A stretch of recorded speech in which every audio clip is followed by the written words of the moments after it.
Welcome to Bigfoot and the Bunny. This is a couple's journey into the mysterious, the unknown, and the paranormal. I'm your host, Chris Carr. And I'm your host, Kristen Johnson. Together we are Bigfoot and the Bunny.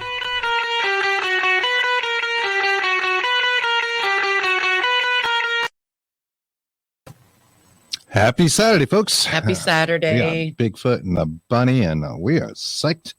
I'm jazzed for today's show. Yes, we are. We both are. Yeah, we definitely are. We got a great guest. We're going to tell you all about him in a moment. But we did want to point out something. Last Saturday on Bigfoot and the Bunny, we spotted a light anomaly talking to Susan Walter, who paints angels and talks to angels and is an NDE.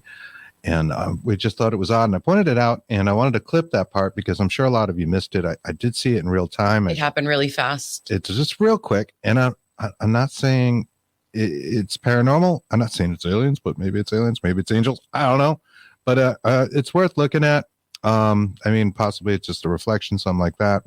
But it's unusual because in the 2-hour show, it never happened again. And it didn't appear that there was anybody in the room with her, to create that reflection.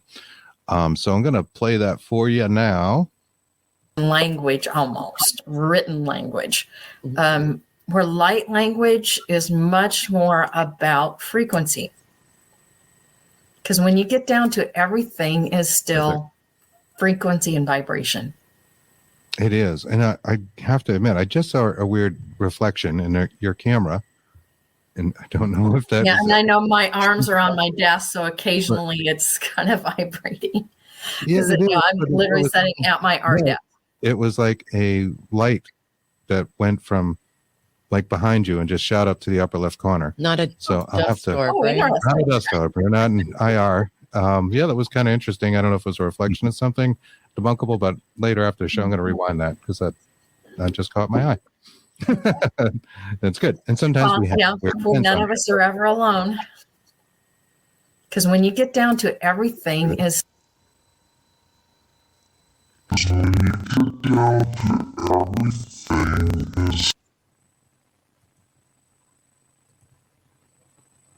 yeah, and that was it. So hopefully you guys are able to see that. If you watch on your phone, it's hard to see, but it's blue and it moves really quick and kind of zipped, and it actually looked like it was coming toward the camera, but very kind of interesting. I don't know. I love when, things happen or some kind of phenomena on the show. We've had all sorts of EVP like things and voices in the background occur. Some of that is just due to the nature of streaming, and some of it we believe is not, because they say specific things and relevant, and we've had some interesting experiences with that. I'd like to say hello, Bob Burnell, Robin Kale, Sandy Griffith, and I'm going to say SFPIYT. How you guys doing? Thank you for joining. So we have an awesome guest for you. We're going to get right into things. Let me get up his bio here. Let me tell you about him. His name is Dr. Scott Taylor. He is the president of the Expanded Awareness Institute. EAI helps people curious about near-death experiences explore what that experience means to them and to our culture as a whole. Scott's gift is the ability to make the exploration of the non-physical universe accessible to the curious. Scott is also the author and voice of 6 best-selling CDs of guided meditations on near-death experiences called the Into the Light series. He is a spiritual teacher, speaker, and researcher on near-death experiences. So we're going to get right into that and bring him right on. Hello, Dr. Scott. How are you? I am awesome. Thank you. Good afternoon. Good afternoon. I have been really looking forward to this. So what fun. Thank you for inviting me. You're very welcome. You're very welcome. Thank you for joining us. Hello, Kaz. Hello, Anne-Marie. Lots of people out there today. So this is fantastic. I'm very psyched. Your albums are on HemiSync. Which here they are not paying me to wear the shirt. Well, we're actually nice commercial. Way to go. We're fans. Plug. I bought the t-shirt because I really do like it, and I want people to try that stuff. But we'll get into the HemiSync in a little bit. You specialize in shared near-death experiences, which is a concept I've never heard of, and it's fascinating. I'd love to hear about it. Maybe you can tell Please. us a little bit about that. Okay. So, shared death experiences happen when somebody is making their transition and there's, say, a person bedside. And when the person making the transition leaves their body for the last time, the person bedside gets to experience that also. So two people experience it at once, and that's actually how I got into this whole near death thing, was because I'd had a shared death experience back in the 80s. Do you want me to tell you the story? Absolutely. please. Yeah. Okay. So this is 1981, and I'm in love with a woman. Her name is Mary Frances, and she and her son Nolan had been out sailing all afternoon on Lake Washington, which is in southern Minnesota. And on their way home, Mary Fran had to turn off of a gravel road left onto a county road. And when she, as close as I can figure out, when she went to check for oncoming cars, she looked directly into the sunset and didn't see the car coming. And she pulled out right in front of it. It hit her in the driver's side door, and she was killed instantly. Nolan, who just turned 7, had this mortal head wound, and they immediately transported both Mary Fran and Nolan to Rochester, Mayo, in Rochester, Minnesota. And it took him about 6 days to make his transition. That winds up being important because during the 6 days between the accident and when Nolan made his transition, that allowed the time for the relatives to come from all over the country to lend their support.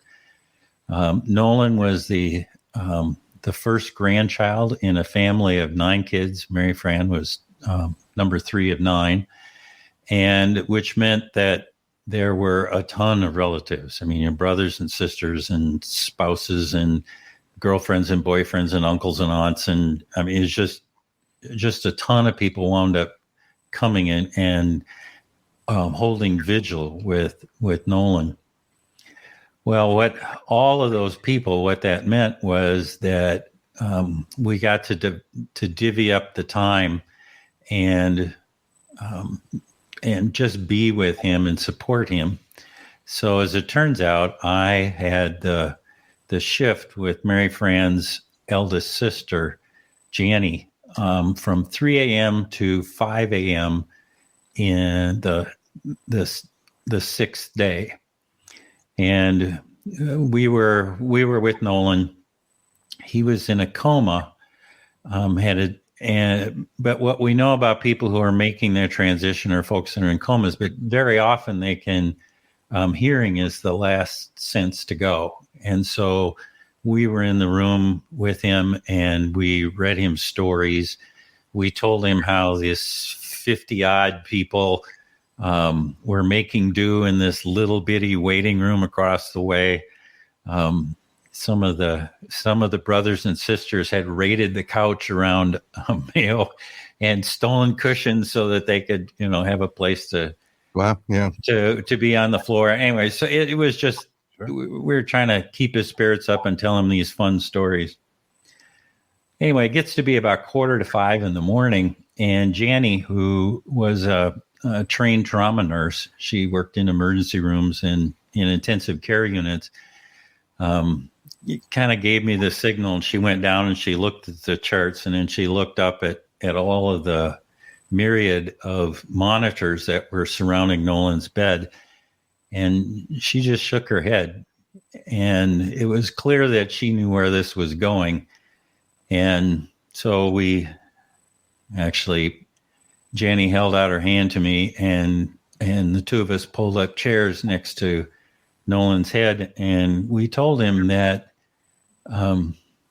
we loved him very much, and that he had been a very brave young man, and that he had been fighting so hard to stay alive and to stay with us. But if his mother should come, remembering that she died 6 days before, but that if Mary Fran would come, that meant that it was okay for him to go with her.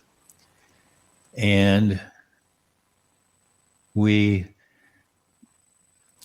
said our goodbyes, and then it was roughly 5:00 in the morning, and we left, and another shift came in. Well, about 45 minutes later, the nurse came in and woke up all these 50 people laying in the waiting room and said that it was time. And we filed into the hospital room. And just as it turns out, I was one of the last people to enter into the room, and it was already 4 deep around the bed. So I wound up sitting on the windowsill next to Mary Fran's youngest brother, Willie. And we just waited. And, you could watch that heart monitor do its beep thing. Mm-hmm. And at some point it started to really slow. And then it does that ominous thing when it flatlines. Sure. And when Nolan flatlined, what I witnessed was Mary Fran coming across the veil and scooping Nolan up out of his physical body. And the reunion between mother and child was just exquisite. And somehow I got to participate in that. I got to be there and be in that emotion and be there witnessing a mother welcoming her son back home. That kind of unconditional love. Yeah. Yes, exactly. And then to my surprise, the two of them then turned to me, embraced me, and then the three of us went to the light. Wow. And now remember, I'm just sitting on the windowsill. I don't have any physical trauma, but I am in the light with Mary Fran and Nolan. And we had time together. We had time to communicate with each other, to express our affection and our love for each other. We had a chance to say goodbye and just be with each other for a while, remembering that this doesn't happen with English words. It happens on a telepathic or at a heart level, complete understanding about what's going on, but it's not in words as we know them. Is it almost like a stream of consciousness? Yeah, almost. It's like you're able to step into somebody else's thoughts and emotions, and they're able to step into yours. It's like you become, I'm not sure one person, but we are certainly, the three of us were united, and the transmission between all of us was instantaneous and completely understood. And so we remained that way for a while. And I don't know what a while means, because time in the non-physical world is a whole lot different than it is here in the physical. But we had time for our we had time to be with each other and to say our goodbyes. And then Mary Fran took Nolan by the hand, and the two of them turned and went further into the light. And I came back to my body in the hospital room. That's part A. Part B is that something else happened at the same time, because I was fully present with Mary Fran and Nolan in the light, and I was fully present in the room with the other grieving friends and relatives. Now we had a word for it. It's called bilocation, where I had two distinctly separate consciousnesses in different locations. And I know this to be true because as I was sitting there on the windowsill, I was when I'm in the light, it is the most extraordinary thing. It's unbounded love and compassion and ecstasy and joy. It's such a profound sense of being united with them and everything in the universe, which is loving and good, that all of that emotion, all of that love was just trying to burst out of me. And I know because my face had such joy on it. It was, it felt like my face actually would break from all of this light trying to get out of my body. And I had enough presence of mind to know that if anybody were to look over in my direction, it would not have been appropriate for the room. It might have been really misunderstood. And so I wound up just covering my face with my hands so I could, until I could regain composure. And that really didn't happen until that other consciousness that was with Mary Fran and Nolan came back into my body, and we were reunited as one consciousness. I could gather my wits about me, and then, take my hands down, and I could be in the room with the other grieving relatives, because, it was just moments before they'd lost a nephew or a cousin or a grandson. And so, wow, that's pretty. Thank you so much for telling us that story. I can tell it's an emotional story for you even today, even though this happened in the 80s. Well, I need to make an amendment on that. Yes, it's emotional, but it's a very complicated thing for me because in the moment of my greatest grief, I was in my greatest joy. And so when I tell this story, yes, there is profound sadness for the loss of Nolan and Mary Fran. But it's also, when I tell the story, I get to touch that exquisite place again. And so these are tears of joy and they're tears of sadness, and it's all mixed together, all intertwined. Mm-hmm. Yeah, it's hard to separate those two, and I just don't. It just doesn't happen.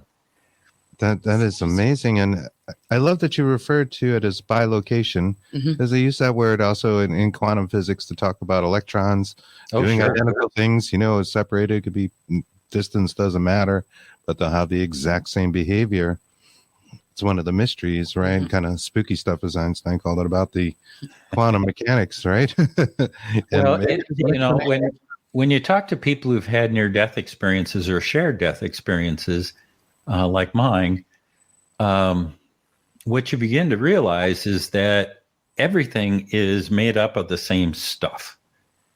We're all made up of this energetic, vibratory love that is the foundation of the universe.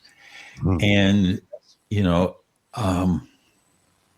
when we're here in the physical level, it's like we're defined by the words either or. I am me, and Kristen is Kristen, and Chris is Chris, and we're separate. But when we enter into the light, into the non-physical universe, it's not like that. Yes, I get to be me, but I am also you, and this microphone and this desk that I'm sitting at. All of it is made up of the same stuff, and we are intricately connected. And so this whole idea of spooky action at a distance, it's like Einstein used to call it. It makes complete sense because those two electrons are really bounded together by this vibratory nature of the universe, which is the love of the universe. And yeah, it makes complete sense to somebody who's had my experience or a near-death experience. You're parking up. Yeah, of course. What we love to research, because this, sounds a lot like panpsychism that we talk about a lot, where we're kind of all made of the same stuff, and the ability of consciousness to hold it. That there are animals and our plants can all hold some sort of fragment of consciousness, and that it can shift. And I think it explains some of the haunted phenomena when we talk about paranormal subjects, because I think they're all kind of correlated. And things like psychic abilities and things seem to come from the subconscious. We know from our attempts to remote view and doing remote viewing that there's a subconscious thing that seems to be connected to everything. And that information seems to come up, and then our brain tries to change it, because of our rational world and illogical thinking. Right. And that's where we have problems, because we really need that. Oh, it's really hard to talk about. Yeah, it's this is when I talk to remote viewers who've done it a long time. They'll say that, Scott, it isn't about placing your consciousness in a remote location. That's not what happens. There's no separation between here and there. It's about opening your mind to that location, which is also part of you at some level. So it's about tuning your antenna versus actually sending your consciousness someplace. That's a good analogy. I like Perfectly that. said, yes. It is what it seems like, just tapping into that vein of the unconscious, that subconscious, that's just everybody has, and it connects us all. So that's a fascinating way to look at it. So I had never heard of a shared near-death experience. So that's intense. I just talked to a woman the other day who shared death experiences happen in all different kinds of flavors. And for those of you who are steeped in the world of near-death experiences, they are about this close together. It's a lot of the same responses. You're entering into the same territories. There's just some minor differences between shared death and near-death experiences. But in a shared death experience, you get to share in the experience of the person making the transition.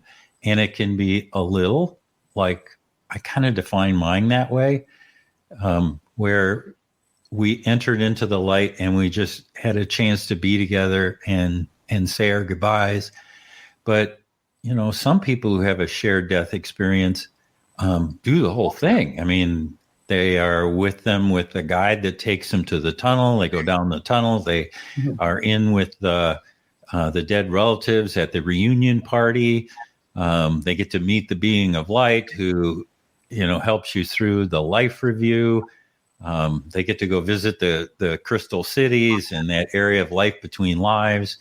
So it's, it can be really elaborate or it can be very simple. And it kind of depends on what you need is what I've come down to believe, that I had a need to say goodbye.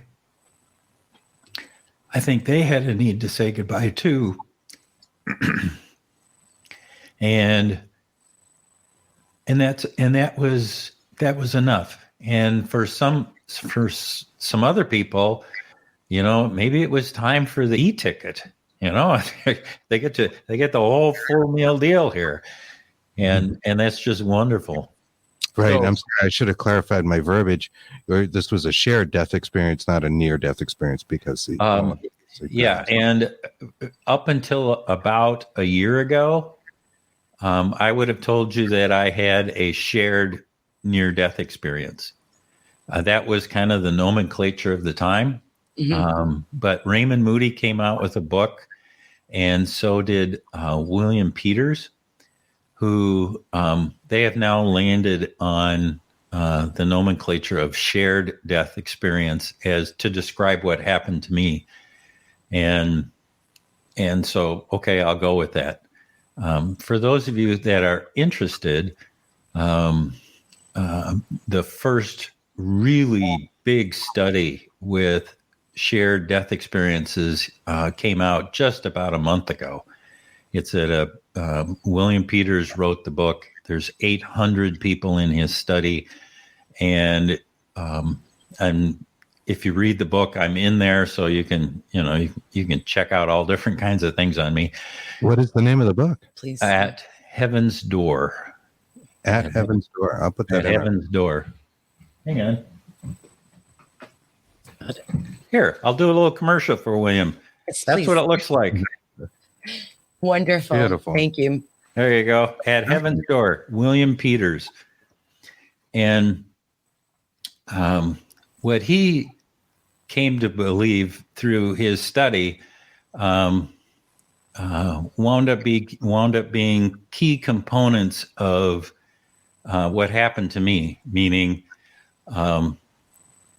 he believes and has taught for the last 10 years or so people how to have a shared death experience with someone that they care about. And he said kind of what key components of it are. One, that the person who so we have two people. One is the person making the transition. They're the one that's dying, and the experiencer, the person who will go with them. And the experiencer needs to be in a calm, receptive state. Makes sense? And in my case, I had just been sitting on the windowsill, for about 45 minutes watching, Nolan's heart monitor go to 0. And I was just, there's not much to do when you're holding vigil like that. So, I was kind of in this half dazed, dozy state. Second, there needs to be a heartfelt connection between the experiencer and the person making the transition. And that clearly was the case between Nolan and I. I should explain that. Mary Fran had Nolan out of wedlock. The biological father disavowed any responsibility for Nolan, didn't want to be part of Nolan's life. And so Mary Fran, didn't tell Nolan who his biological father was.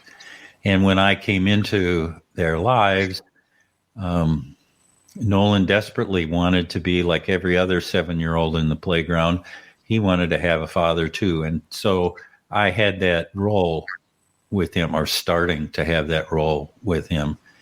And so there was clear affection between the two of us. And the third thing that is, so a clear mind, affection between the two people. And the third thing is that the person making the transition is the one who has to reach back and pull you into the experience. So there's not really much you can do from being in the physical world to have this experience. It's the person making the transition that has to do the doing. And in my case, it was both, I think, hard to tell, both Mary Fran and Nolan pulled me into the light. And we know that, there's all kinds of arrangements that are made between, say, like daughters and fathers, and saying, when you leave, Dad, be sure you come and tell me goodbye. And, that kind of thing. Yes. One of the things that surprised me, really just opened my eyes, was in 2/3 of the people who had shared death experiences were not local to the person making the transition. They were someplace else. They weren't bedside. They were at home or in a car or at work, or, I mean, all different kinds of places. And so distance doesn't make a difference. Right. Again, to that bilocation. Yeah. Yep. Yeah. And and one of the things that's really common is that the person making the transition will fly through the experiencer. You know, they'll come in and poof and fly through them. And in that moment when they, you know, zoom through each other, all of this information is transmitted between the two. You know, it's like this gestalt, you know, it's this thought ball where all of it takes place outside of time. And, you know, you can say volumes worth, but in 3D world here, it was just a moment. Poof. In ufology, they would call that a download. Yeah. Yeah, I like that. It's an instantaneous download of massive amounts of emotion and thoughts and data. And in my case, it was, we had time together in the light more. It felt more like it was in physical time. But there's other folks who've had this with this fly through thing, and they know it was only momentary, but there was all of this communication that came through about love and respect and how much, you know, I just talked to Janet Johnson not too long ago, and she describes the communication from her father who flew through her chest as a recognition of all of the caregiving that she had given him over the years, because he had a lingering illness, and a recognition of how meaningful that was to him. And so it's tough to describe how it could happen that quickly, but it's true. We believe you. Yeah, Absolutely. I think we're capable of those things and observing massive amounts of information in a short time through psychic impressions. And a lot of this sounds a little like rescue mediums who go and try to cross a lost spirit, you know, that is earthbound, and bring them into the light. Oftentimes the techniques they use involve things like calling out their relatives to invite them to walk or cross over. Right. Yeah. That soul rescue thing is really, my hat's off to the people who do that work. It's highly creative. It's one of the courses I used to teach at the Monroe Institute. And, you know, to find an individual who's stuck in this energetic pattern and to get them out of that pattern, that thought, that the ability to recognize that there's something else that they want to have. Sometimes it takes a little creativity to have them actually see you and what you're all about. I just have deep affection for the people who do that work and do it all the time. I would think it would be difficult work and kind of sad work to do all the time, seeing the lost souls and the reasons why they might still be earthbound. We hear lots of stories about that sort of thing. Definitely crossing kind of. Chris, I've never really met folks who would call it sad work. I know, several folks. Well, some people say it's like being a taxi driver. You know, you get the folks, you take them to the light, but on other times, the person who is being taken to the light will often invite them into the family reunion. And so they get to participate in this, in the joy of the person coming out of this stuck area and being able to see their loved ones again. And so they get a little bit of that joy leaking out, and that's really rewarding when that happens. Well, I would think it would be, if you can see that. Our only experience, we only have one experience in trying to cross over a spirit, and it was a child spirit who had identified himself as Toby.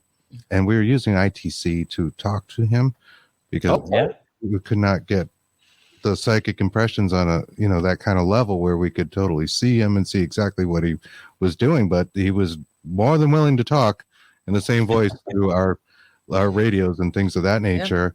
Yeah. And the things he said actually were really sad. He said things like, "Where's Mom?" And he was sobbing. And then he could hear him crying. Yeah. And he said, "I'm stuck," and it's all in the same voice. Look at this recording; it's just crazy. And we attempted to cross him and walk him out of that area. At least you got him to talk. That's great. The family, or we didn't really get that aspect. All we could go on is that we had talked to him on several occasions at the same location. The same voice, same answers to questions like "How old are you?" and stuff like that, and always said the same answers. He was 7. And when we went back after doing this and reading up and trying to attempt it, we could never talk to him again. So we just hope it works. So when I say it's sad work, from our perspective, it was really sad to see him stuck there. And it was a little validating trying to get him to go. We opened the gates for him and trying to get him. It was literally a gated location, and it was validating, but it was also, it just was the whole. So I'd love to get to that area, that place where you can see it, and that's one of the things we're working at. And I'm a big fan of HemiSync, and I can tell you that we both are. We both are. Yes, we've started the Gateway series, which we'll talk about a little bit. I've done some work on the Mediumship series. I think it's by Susan Geisman. We've listened and we talked to Joe Gallenberger. And it was a great guy. He's sweet. He told us all about heart energy and that kind of stuff, and trying to beat the casino. And that was a fun interview, and he was a great guy. Mm-hmm.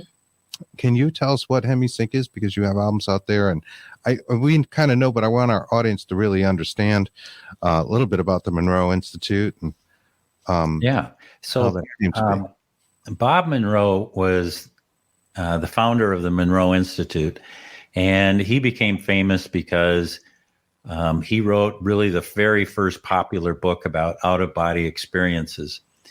And early on, what he wanted to do was to find a way to enter into these meditative states that would facilitate his out-of-body experience. And he happened upon a very old technology called binaural beats, which was discovered in the late 1800s.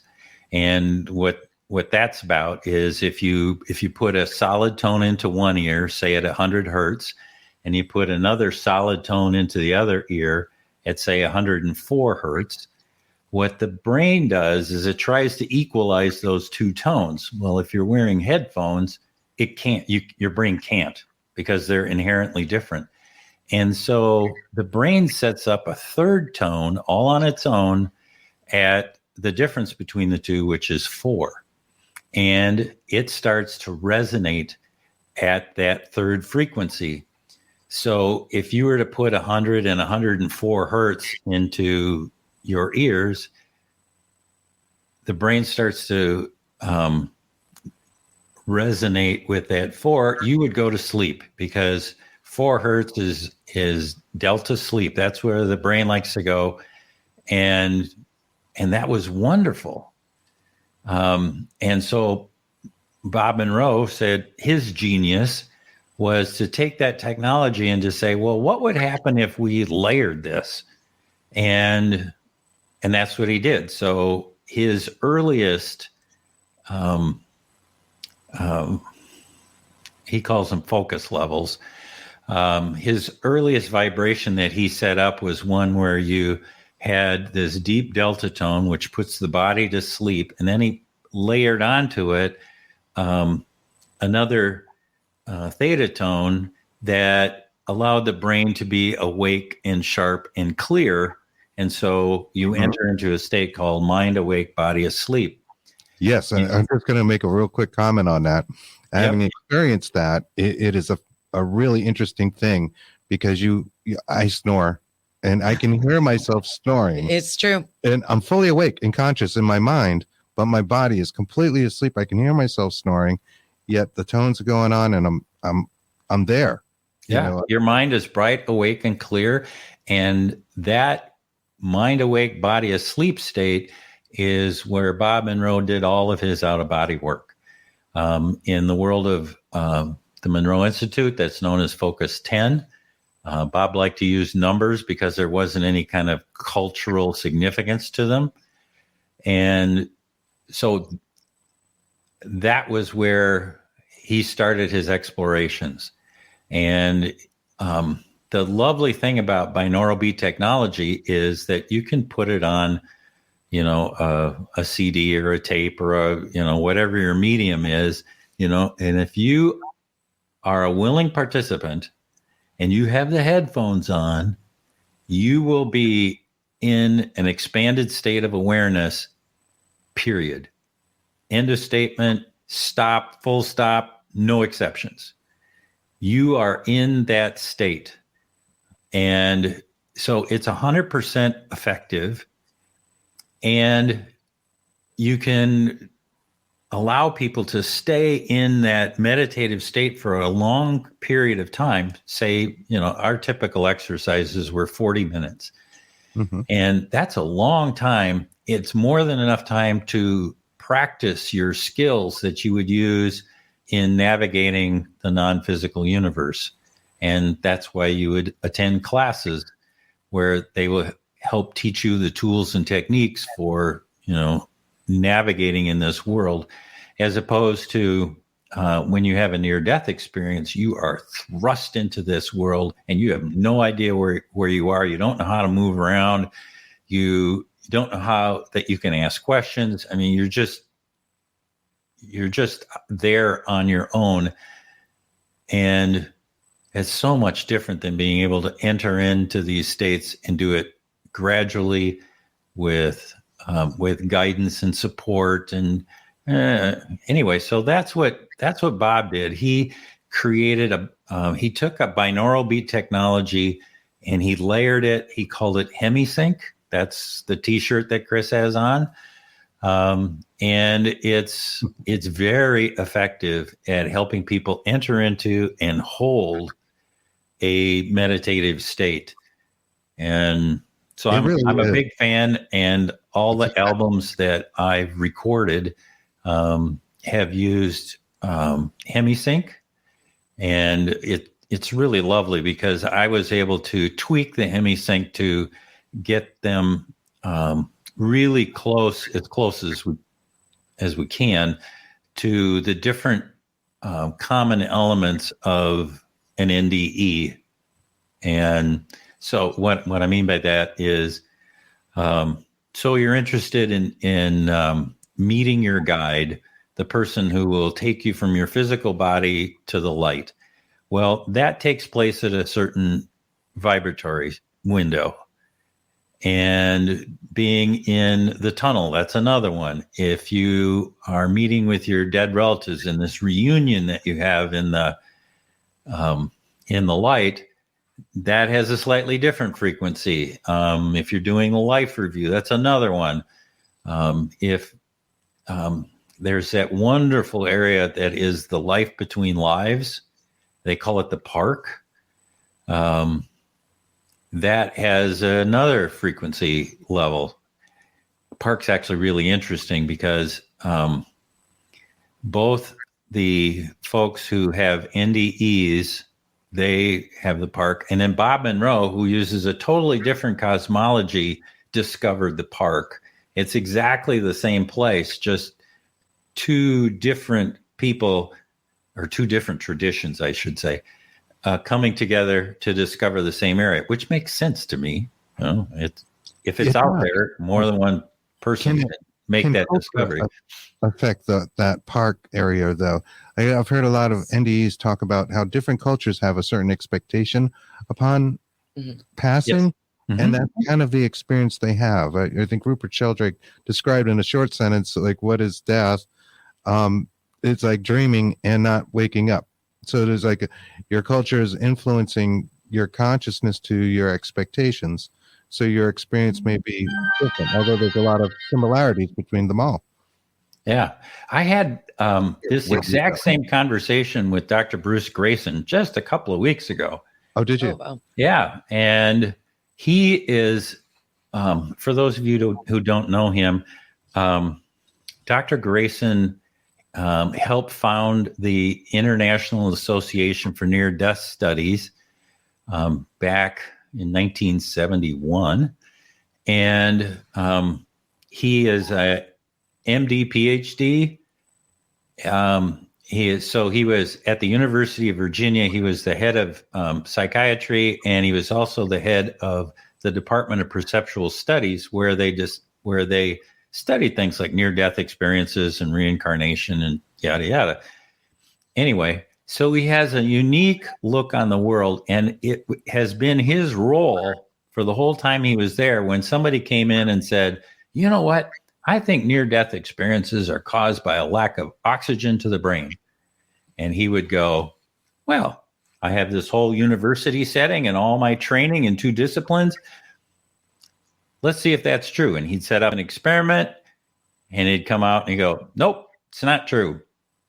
And he'd write a paper about it and submit it to the Journal of Near-Death Studies, and it's published. And that was his role.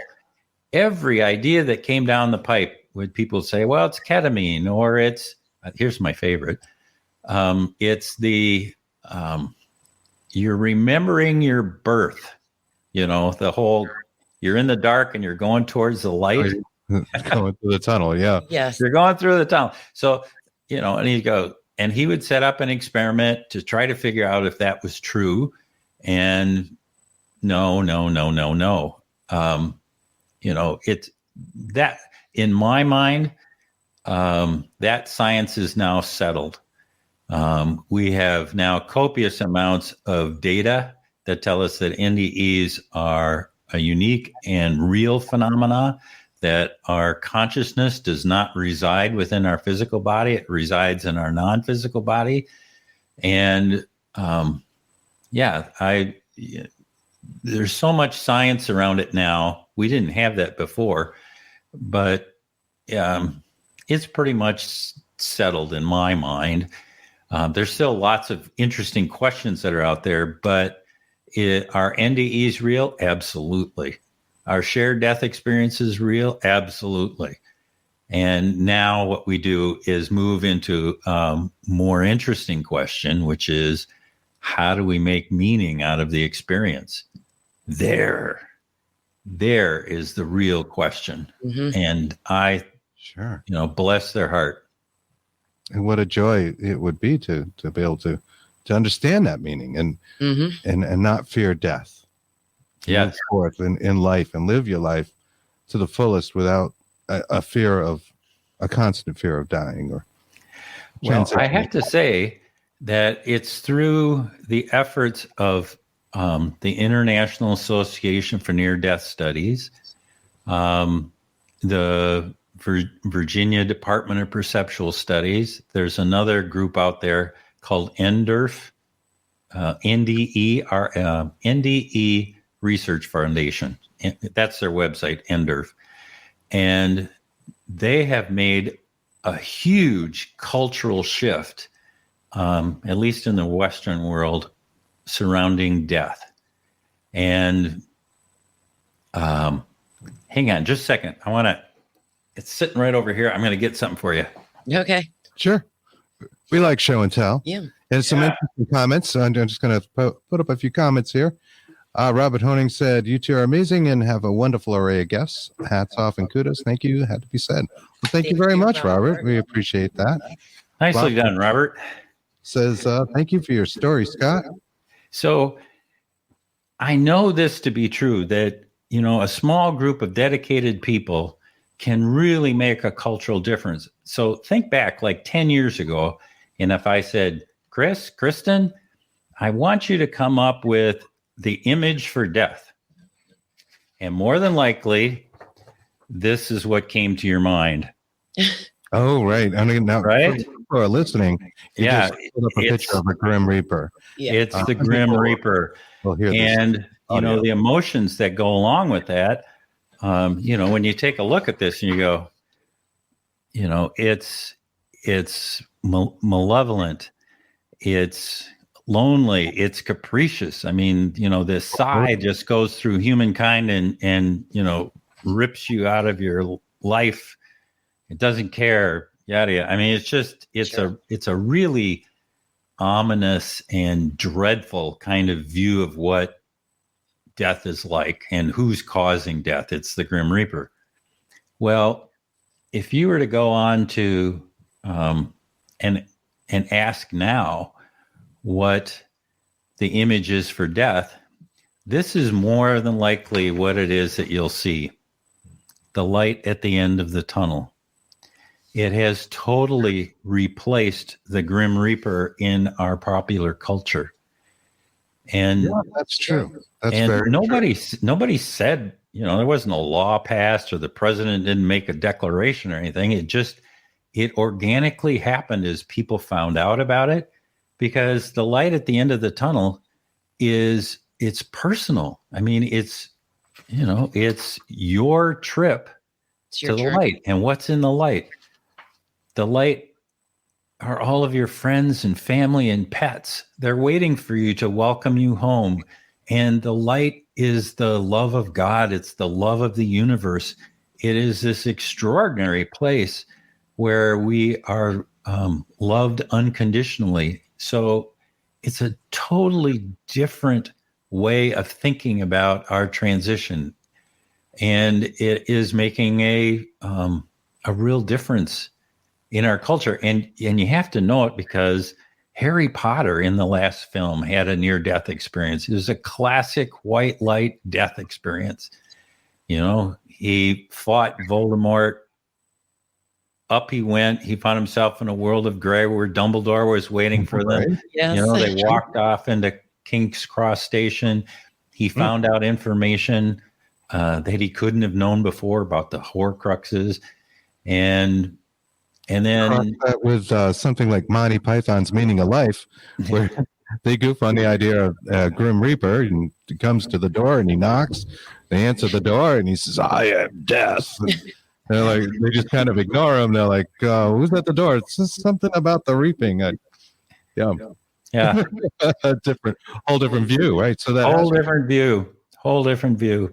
Wonderful. And Homer Simpson had one. I mean, yes. Back when there were soap operas, I swear to God, every soap opera star had a near-death experience. So it's part of our culture now. And when people say, go to the light, they go, "Oh, I know what you mean." It's a wonderful thing. It is. I like that. It's certainly a softer and more gentle way to deal with that, as there's so much grief, still involved. And as much as we know, it still hurts to lose a loved one deeply, emotionally, and, even spiritually. Yes, absolutely. The loss of the physical presence, can be a profound loss, and rightly so. And that's okay. I have a question for you out here. Let me bring this up real quick. Bob Burnell asks, if you have been reincarnated, once you die, do you instantly recall everything, since it is your second time going through this? Do you instantly recall everything? Well, part of our transition process is having a life review. And the life review it's an extraordinary thing. And yes, instantly you remember everything that happened to you in this life.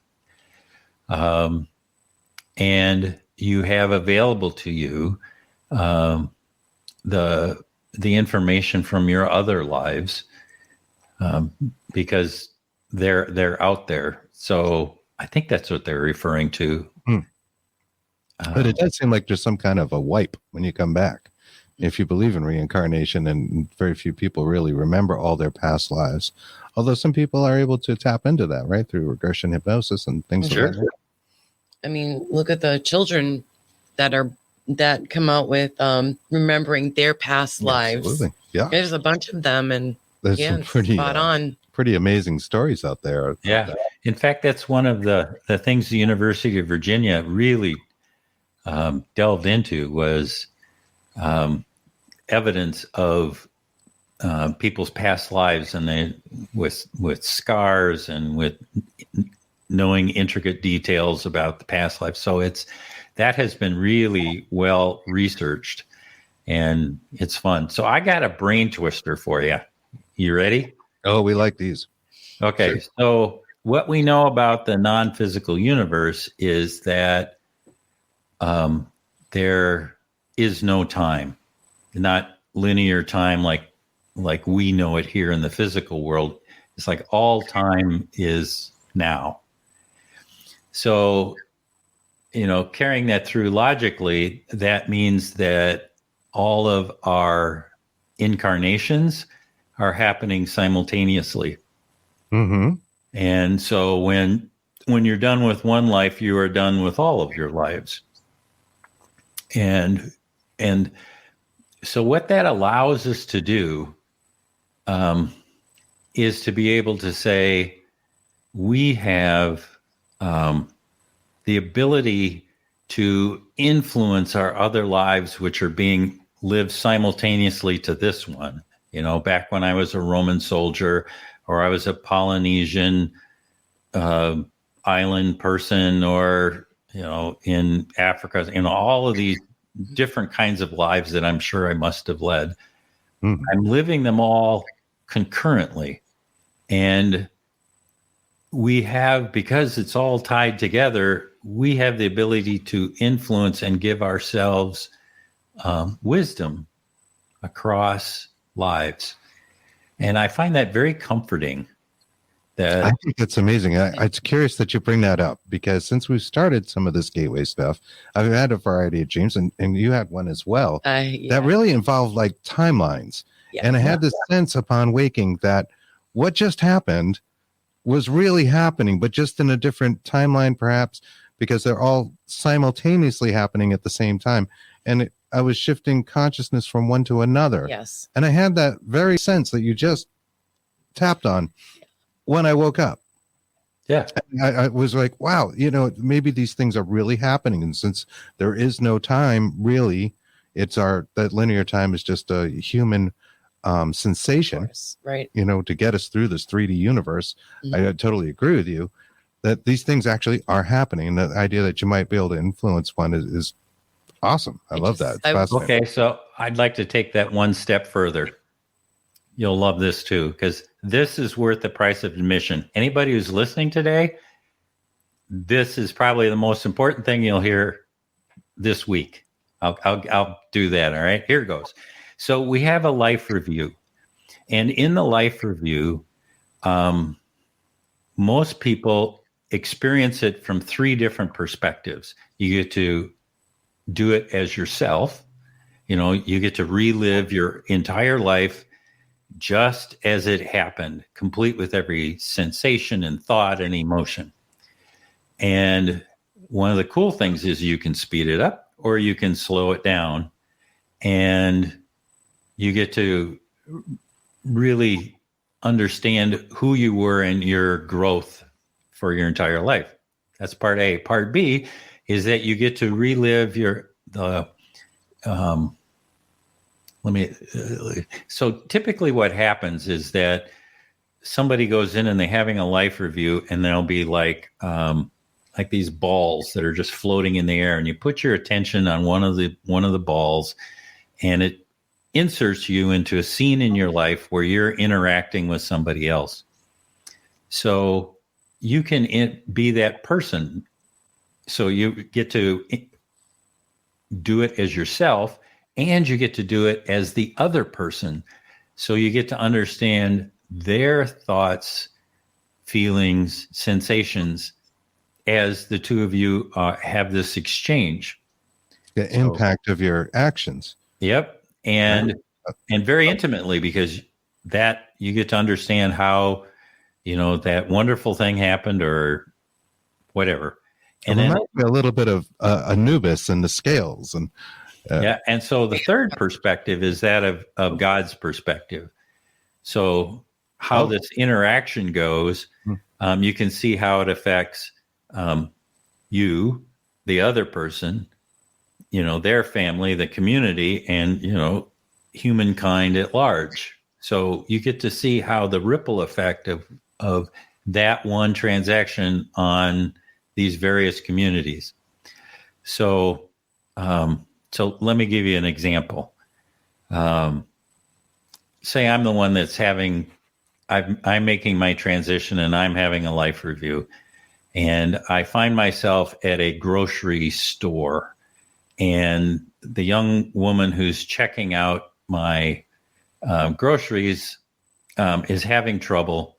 I'm in a hurry. I snap at her and pretty much, insult her intelligence and competence. And frankly, I'm just being a first-class jerk. Okay. So I get to relive that as Scott being a jerk. I also get to relive it as Julie, the young woman who's behind the cash register. And what I get to find out is that this is her first hour on the job. Bob, the store manager, was supposed to train her in on the register. He didn't. He just started it and he said, "Oh, it's really intuitive. Just follow the prompts on the screen and you'll do fine." Well, it's not intuitive, and she got lost and she got frustrated. And then I snapped at her. Okay, so from God's perspective, what I got to see was when I leave, Julie cries. She has a fight with her boyfriend who goes home and kicks the dog, right? Now, here's the cool part. This is why it's worth the price of admission. When you go through a life review, you go through it with a being of light, and their job is to love you through the experience and to ask you one question and one question only, which is, what did you learn? What did you learn? There's no judging. You are the only judge of your own life. It's just this being of light to remind you to reflect on what it is that just happened.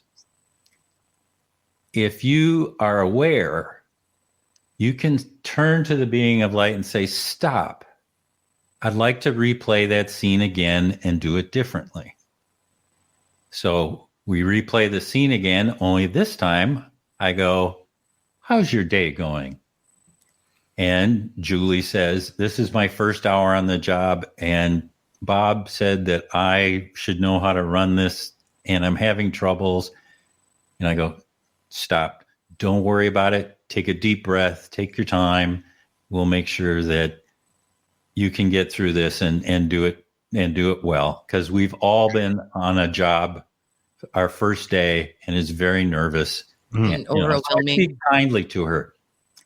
And then from the omniscient point of view, I get to see that whole scenario about, kicking or having the fight with the boyfriend and kicking the dog and all that doesn't happen. It's an entirely different thing.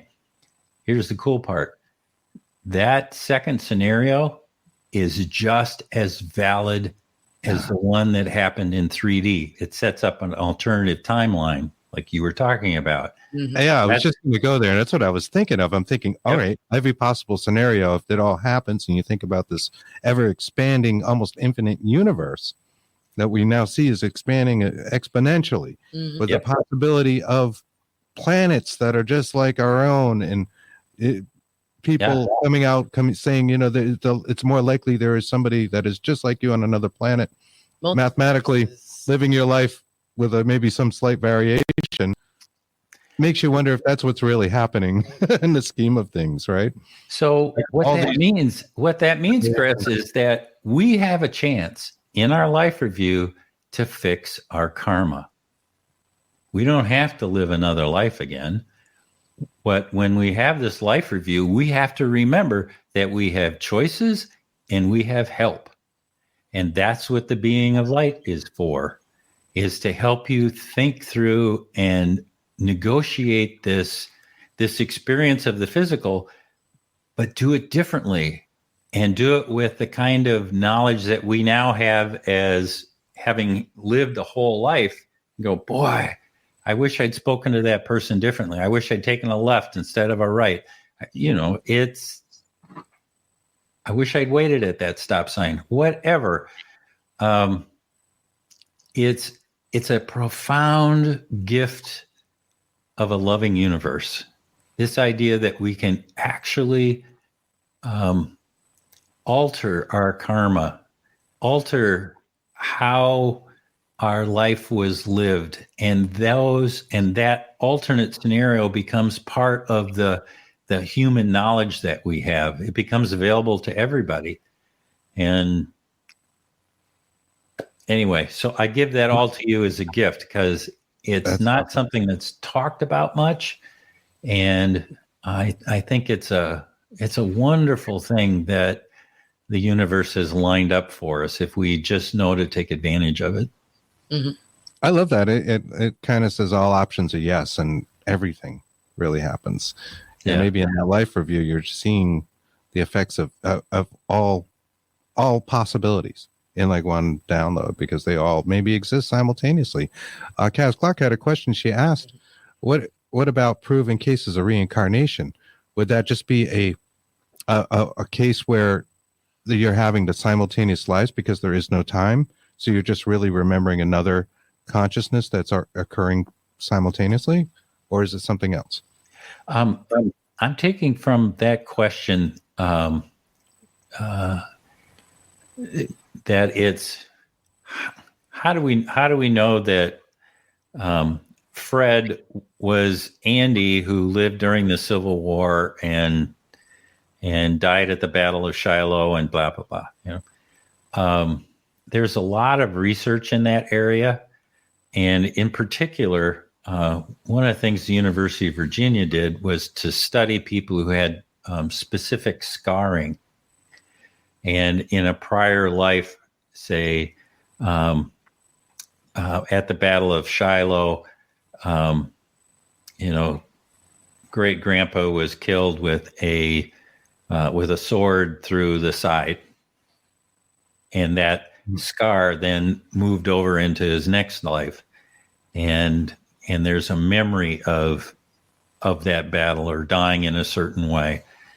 That's the kind of thing that is out there. And as a young child, knowing way too much about a life in Japan of 10 years ago or something, it's just a lot of research on that. Check the University of Virginia Department of Perceptual Studies. There's just some really remarkable things written about that. That's interesting. Good question. Bob Burnell commented, and I've heard of this too, that birthmarks are scars from previous lives. There you go. People may have a birthmark or a certain kind of odd mole, and perhaps they were shot with an arrow where that mole is, or something. Yep. To that effect. Yep. That's true. Nice job, Bob. Joanne Stewart asks, I hope to be with my husband and daughter again, as I'm sure everybody wants to be with family and loved ones. Is that a guarantee? Is it a guarantee? A big question. Yeah. Yeah. What I know is that if that's your desire, it'll happen. And because there's no time up there, your husband could be off having 27 other lives, but there's time that he'll be able to spend that with you. In at least in every case that I've been able to uncover, now remember, I'm doing shared death and near death experiences. So, but if somebody wanted to have their husband or their son at the reunion, they were there.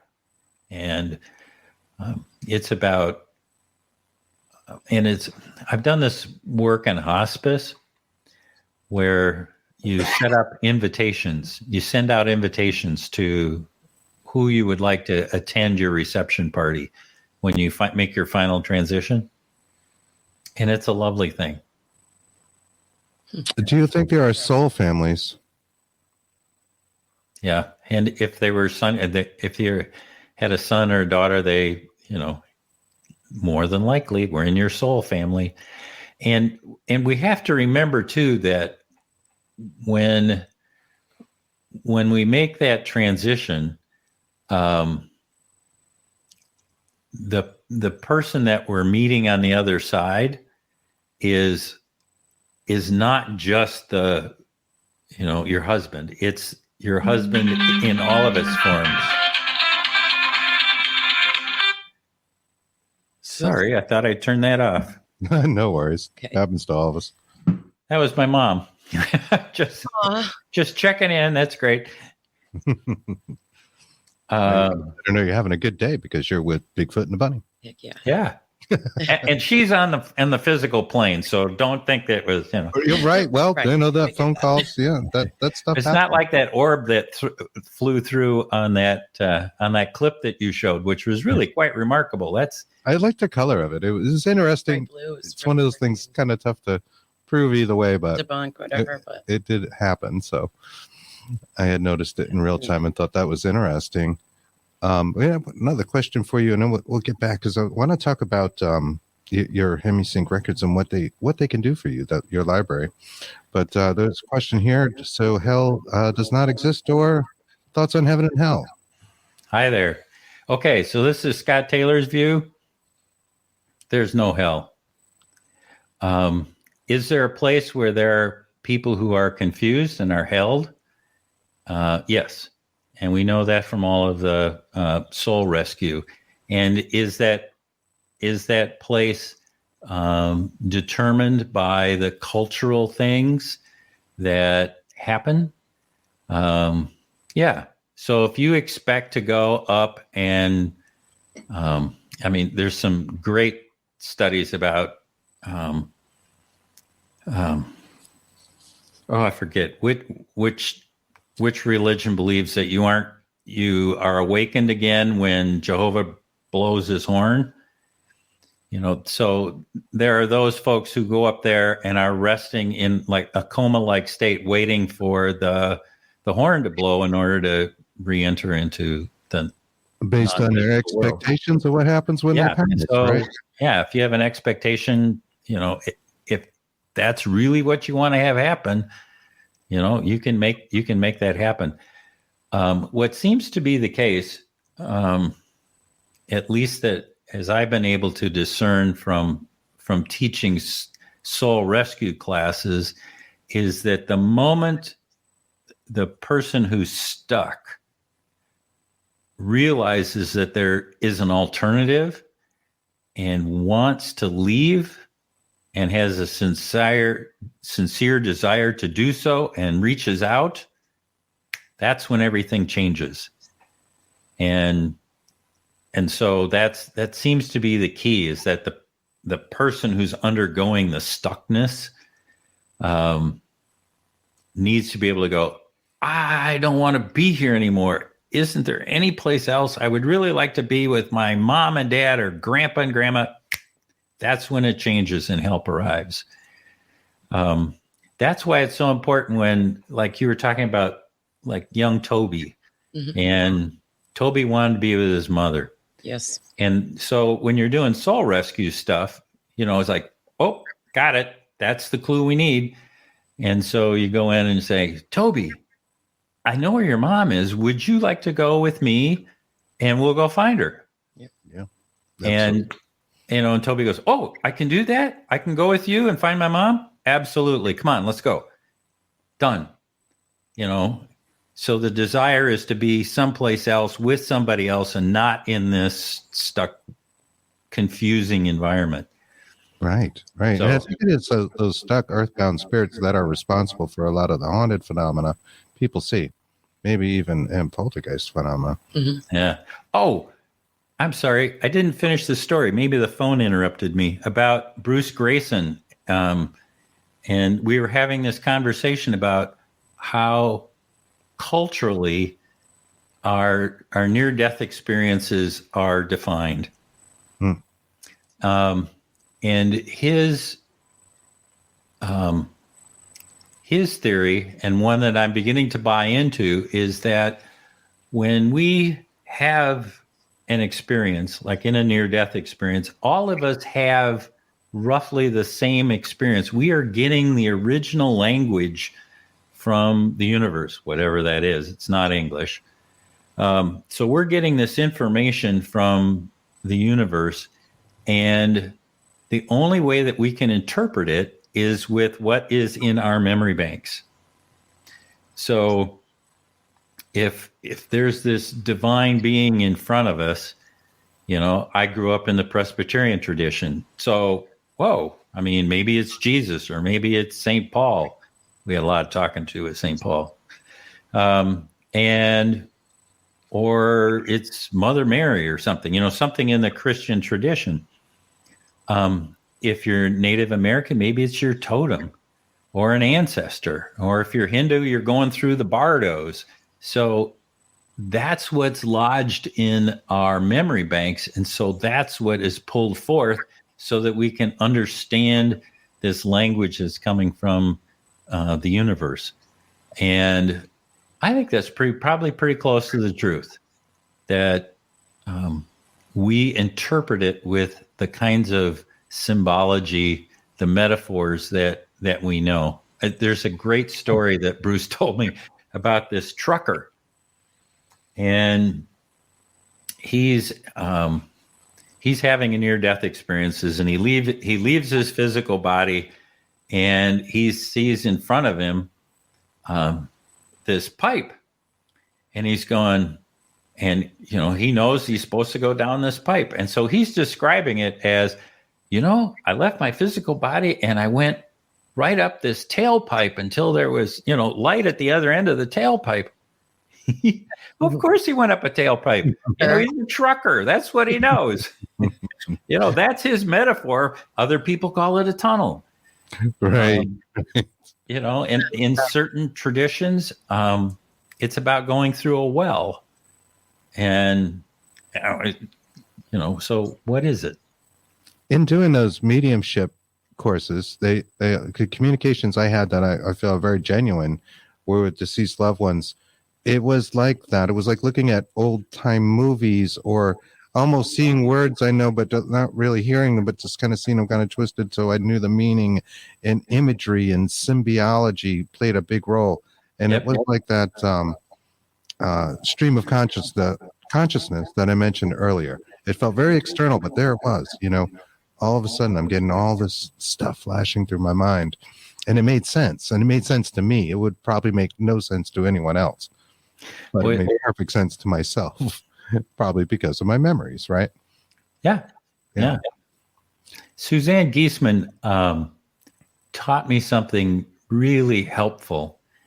When you first start in this work, it takes a while to kind of get the hang of it, and you're trying to open up your antenna, and you're trying to figure out what's your method of communication, which of the senses, are speaking to. Anyway, so there's some getting used to being in the non-physical universe. And then once it kind of opens up, there can be, especially if you're doing, talking to dead people. I mean, there's a whole line of them, and they all, they all want to talk to you at the same time. Will you talk to Alice? Talk to my son. And Suzanne talks about, here she is taking a shower in the morning, and there's all these people yelling at her. And so her mentor said, you've got to have a Boris. She says, excuse me? Well, it turns out there are people in the non-physical world who are trained as gatekeepers. And her mentor called it Boris. And so she invited Boris into her life. And she and Boris have this relationship that said, when I do this certain meditation, that's when I want to have information, I want to get information from dead spirits. And unless it's an emergency, you know, your job is to wait until I'm open for business. Right. And that's what Boris does. He lines them up. He pulls in the right person. So, you know, in her case, she's doing a medium, you know, with Chris, and Chris says, I want to see my, you know, I want my grandmother Harriet, you know, and so Boris goes and gets Harriet and puts her at the front of the line and and arranges the whole thing. Really helpful concept that there's someone out there who can act as a gatekeeper for you and help organize everything. And it makes your confidence in mediumship just skyrocket. It helps. You can count on Boris. Right. It helps as well as to try to close everything off. Like you were saying, she's in the shower and getting yelled at constantly. You got you can relate to that a little bit, right? Or here she is trying to sleep at night, and there are all these people coming. And other psychics have told us, like, that's the hard part, is like turning it off. Because like once that door is open too wide, that's it. They all come rushing through, and it's hard to focus on one thing. You got to have Boris. You need a Boris. I love that. She said she has it set up so it's kind of like, oh God, Rocky and Bullwinkle. Do you remember that old? I love Rocky and Bullwinkle. We actually were goofing on that a couple of months ago. We're Bigfoot and Bunny. Bigfoot and Bunny. Yeah, because we were goofing on the Rocky Bullwinkle thing. That's really so on that old cartoon show was Boris bad enough? Yes, bad enough. And Natasha, I forgot. And draw a blank, but yes, Boris and Natasha. Yeah. Anyway, so in her case, she gave Boris that, that thick Russian accent sort of thing, and so it's funny. I will get squirrel. Yes, moose and squirrel. Moose and squirrel. Another question out here from our friend Robert Honings. He asks, I apologize if you've spoken about this already. Actually, it's a good question, Robert, because we didn't actually say it outright. By looking at Dr. Taylor, I can see he's been blessed with certain sensitives. Can you ask him of his psychic abilities, childhood paranormal encounters, perhaps?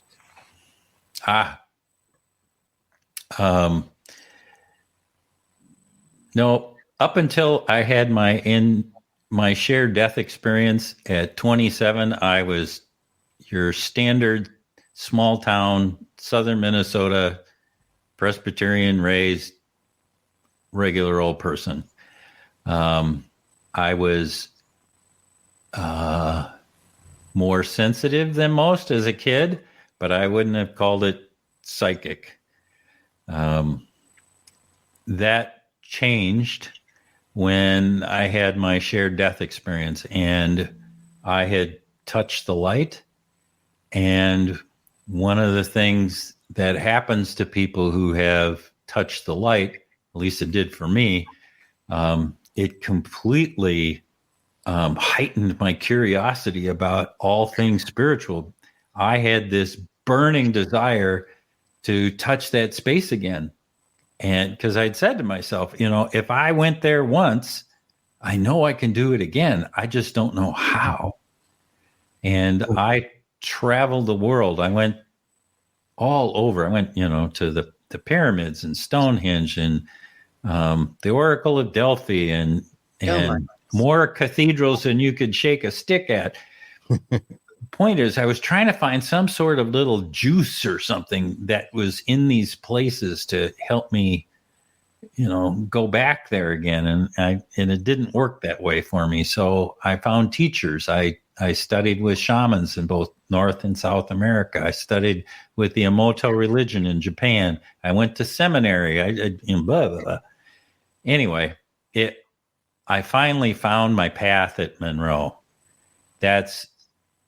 They allowed me to enter into expanded states of awareness that allowed me to reestablish a relationship with Mary Fran and Nolan. And it allowed me to awaken my psychic self. And for me, that was just priceless. And so that's what I try to do with these albums that are behind my head there. Yes, absolutely. And we're going to get into those because I want our audience to understand what you have there. But just another add-on to Robert's question, do you find now that you've opened things up through Monroe, through this hemisync, that these other abilities may have come into play now? Do you have like clairvoyant experiences or clairaudient where you hear a voice in an ear, maybe a particular ear, things of that nature? Can you feel clairsentient? Well, it's really interesting. Thank you for that question, because I have a hard time distinguishing what is an after effect of the shared death experience and what is something that I developed through my work in Monroe. They're kind of, in my mind anyway, it's intertwined, and that's okay. Sensitivity to light and heat and medications. I have a weird one. You tell. I have no earthly understanding why this would happen, but if it's, say, like twilight, that's a good time, or it's dark, and I'm driving down the street lights will turn off as I get to them, and then they'll turn on as my car passes. There you go. I have heard of that. My mother phenomenon. do that. Like, Yes. What is that? And what earthly use could I put that to? It's actually frequency and vibration, and I think it's from ourselves. I think so too. Yes. It's like, well, all right. It's kind of a fun party trick, but It's good to use at stoplights if you can harness that. Yes. Yeah. Agree. One of the things I think is interesting, and I use this a lot when I was teaching for Monroe, is that each of us have this energy around us. Monroe calls it a reball, a resonant energy balloon. And I know that when I'm speaking before a group, whether it's like a group where I'm doing a formal speech to 600 people or whatever, that if I take and expand my energy balloon, my energy body, to include everybody that's in the room, they understand me not only with their ears, but with their heart. Yes. And so they get whatever I'm teaching on multiple levels. And I'm a much more effective communicator when I'm able to do that. That's amazing. I love that. Yeah. You should. So I spent 20 years of my life mentoring small business owners for the state of Minnesota. Yeah, you should see how it works when I'm talking about accounting. Imagine. It must be fun. I sometimes Let think me show you how the homepage works. right.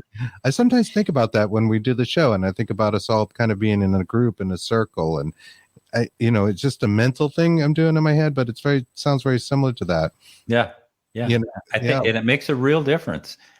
And so, as much as we are able to impart our energetic being into this interview, people get it, and they understand, like my experience with Mary, Fran, and Nolan, differently than if I hadn't done that, and I do. Wow. Well, that's fascinating, and that's great information. So we talked a bit about the Monroe Institute, started by Robert Monroe as a research and development project from his sleep learning studies. Yep. He had started back in like 1956, and he started the Monroe Institute in 1962, discovered out-of-body experiences in 1958, and has written extensively about it. So there's a lot of history in the Monroe Institute. This isn't just something that popped up out of nowhere and we're doing this. There's a lot of time and dedication behind it, and one of the offshoots of it was hemisync, and we talked about how it can change, literally sync the hemispheres of the brain together to go into those beta, alpha, theta, and data states, and you have a collection of recordings that people can purchase CDs and download and stuff. That are directly related to what we've been talking about. So can you tell us about that? You bet. One of the things I'd like to do is just do a shout out to Bob Monroe for just a second, because one of the things I most respect about him was he was a true pioneer. He is, this is 1956, and we're talking about out-of-body experiences. What we didn't know about out-of-body experiences then was everything. And he was a true pioneer, discovering a land that Westerners really hadn't delved into.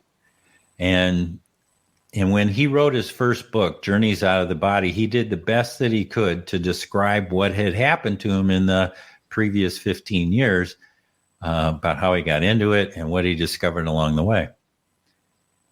He wrote a second book, and in the second book, he did a wonderful thing, which was to say, remember what I told you in the first book? I now have a different understanding of it. So what I told you before is sort of kind of true, but I'd like to explain it further. And then he did the same thing in the third book. He said, remember what I told you in book number 2? I have a different understanding now. Let me explain it this way. So he's very there data driven. And it's one of the lovely things about the Monroe Institute is that there is a real intention to not be stuck in dogma. And anytime you're teaching something, you're trying to be true to the essence of the whatever it is you're teaching. But over time, those of us that are instructors, we learn a lot from our students, from the work we do ourselves, and it evolves over time so that it's we just know a lot more about out-of-body experiences than we did back in 1956. Absolutely. You open the doorway for it. Yeah. Isn't that a wonderful thing? How fun that must leads me 50s, right? Absolutely. Yeah, which leads me into your question, which is, so what about this? So hang on. There we go. So I've been teaching at the Monroe Institute for like 25 years, and the Institute has a particular cosmology, meaning in Bob Monroe's mind, the non-physical universe is organized in a certain way. And there are places that you go, and there's certain vibrations that you use called focus levels to help you get there and do certain things. Great. It's a wonderful set of skills, meditative skills. And I don't know why it took me so long, but I had this brainstorm. It's like, well, why can't I use these same skills to teach people how to go to the same places that near-death experiencers go to? Because these vibratory focus levels, some of them are sort of close, and so that's what I did. I worked with the HemiSync folks. We tweaked HemiSync to get it to be at the vibration of, say, the tunnel, or the vibration of the reunion party, or the vibration of the life review, or that wonderful area of life between lives, the park. And so it allows people through, there we go. It's Into the Light is the name of the series. And all right, here's a little brag. This was the number one. It was the best-selling CD. It was the largest launch of any CD that HemiSync did until Suzanne Giesman, who then toasted my record. But when you have a near-death experience, you're thrown into an environment you're totally unfamiliar with. And we know, using guided meditations, that you can visit those same places, but do it gently, without the physical trauma, and with a whole set of skills. So once you're there, you know how to communicate with a divine being. You know what kinds of things a divine being is capable of. and how they can assist you during a life review. How do you invite people to your reunion party? And there's just so many things that we now know how to do, because we've taken the time to learn what the tools and techniques are. A case in point, what happened to me with Nolan during his transition was that I bilocated, and I went, okay, if that happened to me, I bet we could teach that. And it took me a while, but I figured out a method to teach people how to be in two places at the same time. And then shortly thereafter, you can learn how to be in three. And it's not that hard to learn. And it's a really effective way of traveling the non-physical universe, to be able to say, I know I'm in my physical body. I'm sitting in my chair in my house, and my consciousness is with my, dead grandma Ginny, and we're having a conversation. Or in my case, I have all kinds of really wonderful conversations with Nolan. We have a special place that we meet, and it's just lovely. We continue to have that relationship to this day. Yeah. So that's the beauty of having people who've been there, done that, and they can teach you the shortcuts. So you don't have to spend, like Suzanne Giesman, back to her again. She tells the story. It took her a year of meditating before she finally got to have a conversation with her deceased stepdaughter. And she is a very disciplined person. And it finally worked for her. Well, you don't have to spend a year. You can do guided meditations using HemiSync, and you can go and visit those people.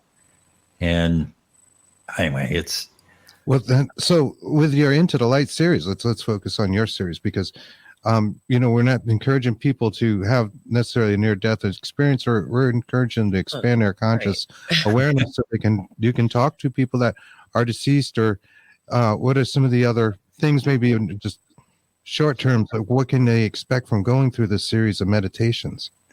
So in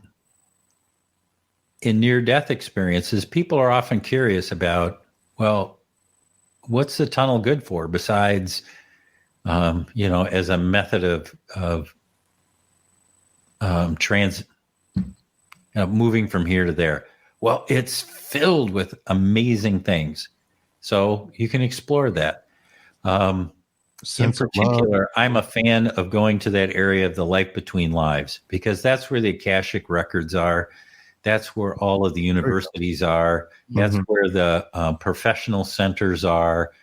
That's where, those ideas exist in the non-physical before they come into the physical. Well, you can watch them being birthed in the non-physical. So it's this incredibly rich area. The Healing and Regeneration Center is there. Just the reception center is kind of fun to hang out in. So it's it's kind of like, well, what's your interest? Case in point, I'm teaching a class called Near Death Intensive, and it's where we teach people to go to all of these different places. And we're now at the point where we're in an exercise where we're going to the park, and I'm having people go to, areas of interest for them. And we come back, and afterwards we have a sharing circle, and people say, well, where'd you go? Where'd you go? Oh, that was interesting. And this one guy pipes up and he goes, you know what? I've always been curious about humor. Where do jokes come from? Like that one. And he said, so he went up into the park, and he met somebody and asked him, "Where's the Center for Humor? I want to know how jokes are formed." So he goes into this building, and there's a big room, and it's filled with round tables. There's about 8 people at each of these tables. And he said it was just so wonderful because they were sitting around having a very earnest discussion about what made that joke funny. And he said just that in itself was funny, that people would spend time analyzing what made jokes funny. Anyway, so if you're interested in baking or landscaping or photography or whatever, there's a center up there that you can go and explore. You can connect to through these deep guided meditations. Yeah. There's all kinds of help. One of the things that we teach people to do, we call it the Council of Friends. These are the folks that helped us design our life in the physical. So they came and helped give us input as to some of the things that we might want to consider learning when we come into our life in the physical. And it's a whole team. And in my case, some are human, some aren't human. It doesn't make any difference. And so when we do this kind of an exercise, you can go in and check in with your council of friends and say, how am I doing? I set out on this path. This is what I wanted to accomplish. Am I close? Is there any other tools that I need? Do I need to augment my skill set in any way? So that was one of them. Would that be a good place to get a Boris? Yeah. Yes. And there's another one we go to, which is called that I call the Council of Self, which is so in my case, my Council of Self, there's I was a Boy Scout, so there's a fire in the woods, and around this fire there's logs, and sitting on these logs is Scott Taylor at different ages of my life. So I'm 7 and 12 and 16 and 18, and they're all of me is sitting around, and I enter into conversations with me, and I'm reminded of what are the things that I love to do as a young boy or as a young man, or is there wisdom that my future self can give me so that I understand the transitions that I'm going through. It's an incredibly heartfelt and wonderful way to get information. I'm learning how to set those up right now with my other lives. It seems to be a little different arrangement, so I have to work on that a little bit. But that's in the future sometime. It sounds a little like a kind of ayahuasca trip without the trip to Peru and loss of body fluids. Yeah. Yeah. Definitely. It's a better way to go. Yeah. I like that. That's one of the things that I appreciate about the meditation method is that that we do it without drugs, and we at least at Monroe, we're really adamant, don't do them when you're here during the week, because you don't know whether it was the drug doing it or you're doing it. Right, because you're trying to study to make sure. Yeah, and if there's doubt in your mind, as well. But boy, there's something really empowering about saying, I talked to my dead Uncle Ed, and we had this conversation, and I learned X, Y, and Z, and boy, was that impactful for me. That really helped heal a wound, or I now understand my family history better than I did before, or I didn't know him very well. He was 90 when I remember him. What was he like as a young man, and what were his hopes and dreams? And, it's to have that kind of validation is really important in this work. So I know that in like the mediumship things that you've been doing, you know, a large part of that is confidence, is to say, I want to visit, you know, Aunt Audrey, and put out the intention that this is who I want to talk to today. And it happens because we are so clear and so confident that it will happen, that it does happen. Mm-hmm. And Make it happen, Captain. make it happen, Captain. And it's hard to do if you mix that with drugs. Absolutely. Yeah, it makes a lot of sense. Right now, I'd like to share your website with our listeners and viewers. The name of the website is near-death-meditations.com if you're listening. And so let me just go here and click the special button to bring it up. I love special buttons. I know. There we go. I'm going to go back to StreamYard. Oh, yeah. So here we are. These are your albums here. The Into the Light series available through Sync. Right, you can get right through your website. You can download this too, so you don't need to have a CD player. You know, unfortunately, as we get older, we have less things like that. Although I have a 15-year-old that loves albums, you know, so you know, there you go. There's another free flow meditations, meeting your guides. There you go, for meeting spirit guides, exploring the tunnel, embracing source, reading. These are wonderful things. And, you know, we can personally attest to the power of HemiSync as Absolutely. we're fans, hence having the t-shirt on here. It looks like you also do other presentations and you have retreats set up, and you do them over Zoom. Did you want to tell us a little bit about that? Yeah. They're 5.5 days long, and we make the trip to, you know, that transition trip about 25 times during the course of the week. So by the end of it, people really know what it is that will happen at their transition. Who's going to be their guide, who's going to be at the party, how to find their way to the divine being, and doing the life review, and how to navigate around the crystal cities, you know, find the Akashic records, and all of that. We do it ahead of time. They're fun to visit. And at the very same time, what we're doing is teaching people navigational skills so that they know how to move around the non-physical universe. And at the end of the week, you know, to a person, they sit there and go, you know, I'm not afraid of dying. You know, I know it's going to happen, and it's going to be a hoot. So that has this wonderful side benefit of allowing us to live more fully here in the physical world. That's really why we do this, is so that we can lose our fear of death and to go, let's embrace living while we have this tremendous gift of being in duality.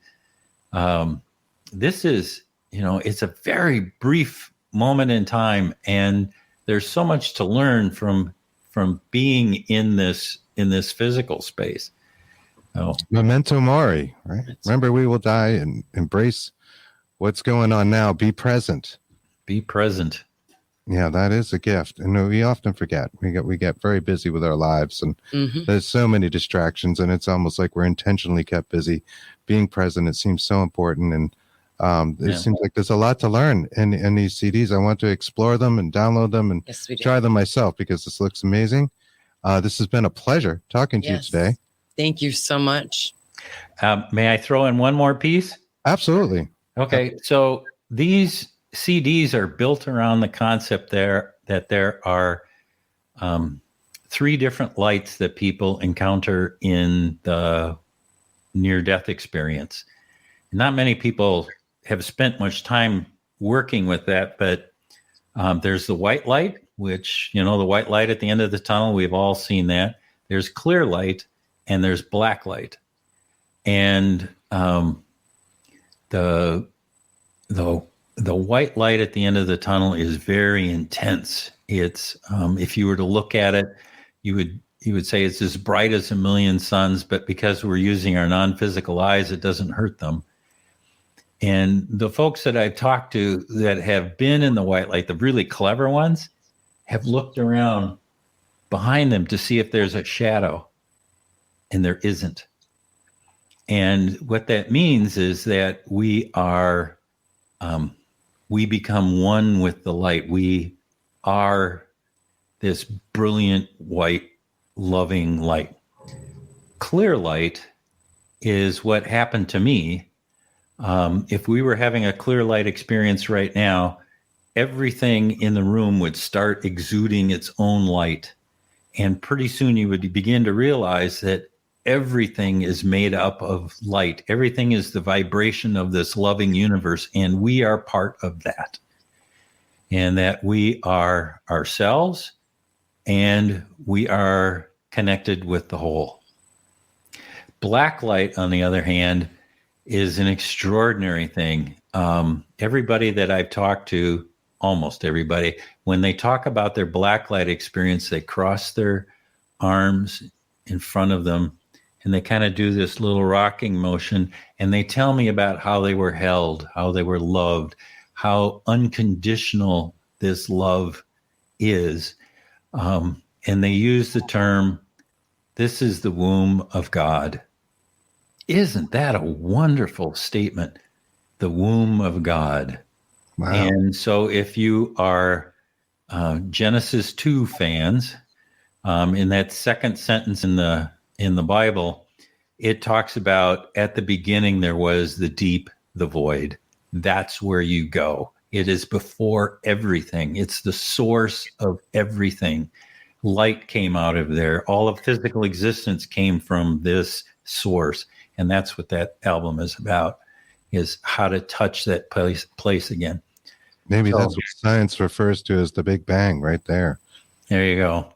So it's the whole series is designed to help people understand the magnificence and the complexity of the non-physical universe.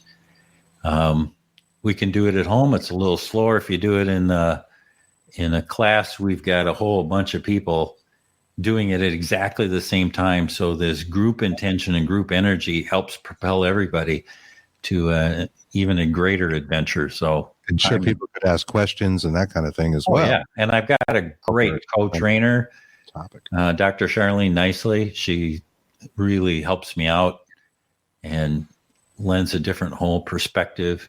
It's nice to go into these meditative states, and when we're talking about them later in the sharing circle, to have two different lenses on them.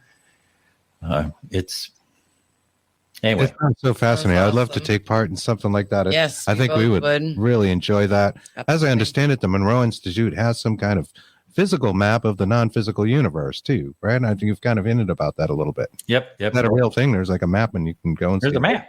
You can go there. There's stuff to do at each one of these little places. Yeah. I love that. That's awesome. That's pretty cool. Well, we thank you so much for coming on and sharing everything you did today with us, that you do, I should say, with us. Yes, thank you for sharing your story about Nolan. Yes. I know that was touching for you, and I'm sure our audience could relate in some ways. And your products seem amazing. Yes. Into the Light collection from HemiSync. The website is neardeathmeditations.com. Dr. Scott Taylor, this has been a joy. Thank you so very much. Thank you so much for joining us. Chris and Kristen, it has been a joy. I really enjoyed our conversation. So thank you for the invitation. Us as well. Welcome. Thank you. And that is all the time we have for Bigfoot and the Bunny this week. Stay present out there, Stay present. our friends. So I'd like to thank everybody. Robert Honings, Ken Allen, Joshua Dixon, all you guys, Bob Burnell, Joanne Stewart. We love you all. Thank you for making this an interesting broadcast. And thank our guest, Scott, again, for joining us. This has been great. We'll see you next Thursday on the Dark Horse Paranormal Podcast. Take care.